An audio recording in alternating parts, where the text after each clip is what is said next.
Welcome to the Real Estate Espresso Podcast, your morning shot at what's new in the world of real estate investing. I'm your host, Victor Menasce. On today's show, we're talking about goal setting. Most business owners set goals at the start of each year.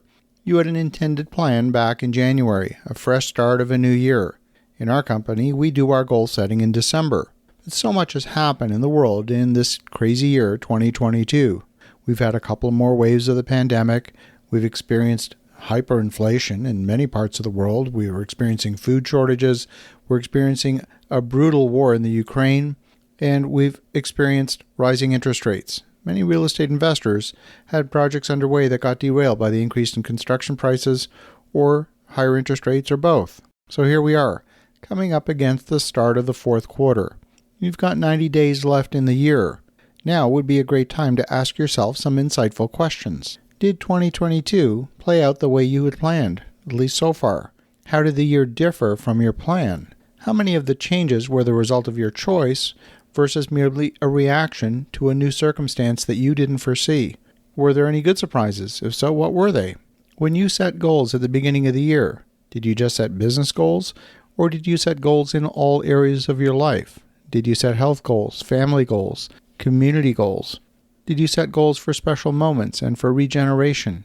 Last year on the podcast, we reviewed a book called The 12-Week Year for Book of the Month. The idea behind the 12-week year is that many businesses naturally set goals on a quarterly basis or on an annual basis, but a very high percentage of activity towards making a deadline happens in the last few weeks before the deadline. If you set goals on an annual basis versus every 12 weeks, you're going to have a different outcome.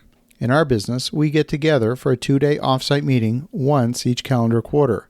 The purpose of that 2-day offsite is to have deeper discussion on strategy, on goals, and on deeper problem solving. This is where we make resourcing decisions on how to handle things that are not being properly resourced. Our next quarterly meeting will happen before the end of September. We will then set goals for calendar first quarter and for all of 2023 in the first week of December. So as you reflect on this year, 2022 so far, identify what were the obstacles that prevented you from achieving your goals. Were you missing resources? Were you missing key skills or personnel? Were you missing critical approvals? What was it that prevented you from achieving your goals?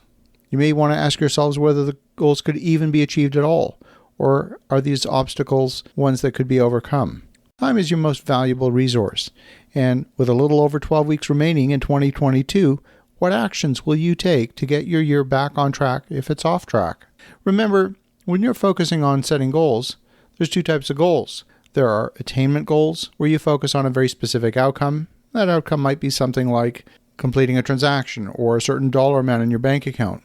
The other type of goal that I really prefer is to focus on habit goals. Those habit goals seem to have a more powerful impact on ultimately achieving those attainment goals. Attainment goals identify the what, and habit goals identify the how.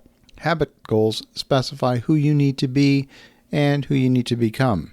The next step in goal setting involves translating that goal into a tangible plan. Ask yourself, did I have a solid plan to achieve that goal, or was it just a casual desire? If you failed a plan, then chances are you plan to fail. A plan involves a 5-step process, which is probably too large in scope to cover in detail in today's episode. In fact, the topic of project management is huge, but we can avoid some of the most elementary mistakes by bringing a very simple discipline to planning.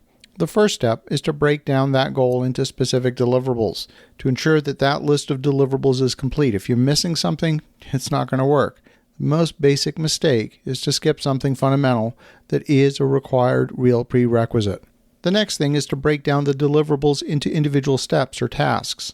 Again, make sure that task list is complete. If you're missing tasks, it's not going to work. Third, you want to understand the dependencies between those tasks. Some things have to be done in a specific order. Fourth, once your task list is complete, then you can start to estimate the effort involved in each step.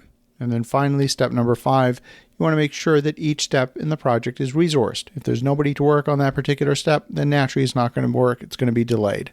Now, for the professional project managers in the crowd that are listening, I've vastly simplified project management, but these 5 simple steps, if done well, will eliminate many of the first-order mistakes that plague most projects. So here we are, coming up to the end of the third quarter.